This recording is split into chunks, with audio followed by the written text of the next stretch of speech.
සුද්දෝ තුවක්කුවටත් වඩා බය වුණු අපේම සටන් කලාව ගැන ඔබ දන්නවද? ඒ තමයි අංගම්පුර. 1818 ඌව වෙල්ලස්ස කැරල්ල වෙලාවේ සිංහලයන්ගේ මේ මාරාන්තික පහරවලට මුහුණ දෙන්න බැරි වුණ තැන බ්‍රිතාන්‍ය ආණ්ඩුව ගැසට් එකකින්ම මේක තහනම් කළා. සුද්දෝ අංගම්පුර තහනම් කළේ නිකම්ම නෙමෙයි. ඔවුන් විශ්වාස කළා සිංහලයන්ට වෙඩියුණ්ඩ අතින් අල්ලංගපුන්නම් කියලා. ඉතිහාසයේ සැගවුණු කතාවක් තියෙනවා.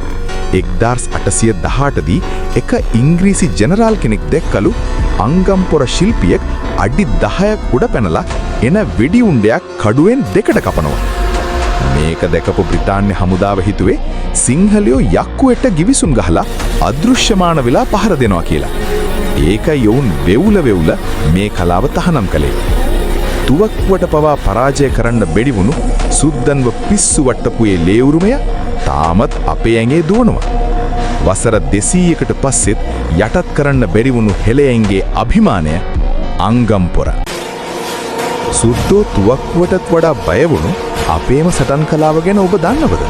ඒ තමයි අංගම්පුර. 1818 ඌව වෙල්ලස්ස කැරල්ල වෙලාවේ සිංහලයන්ගේ මේ මාරාන්තික පහරවලට මුහුණ දෙන්න බැරි වුණ තැන බ්‍රිතාන්‍ය ආණ්ඩුව ගැසට් එකකින්ම මේක තහනම් කළා. සුද්දෝ අංගම්පොර තහනම් කළේ නිකම්ම නෙමෙයි. ඔවුන් විශ්වාස කළා සිංහලයන්ට වෙඩිඋණ්ඩ අතින් අල්ලංගපුන්නම් කියලා.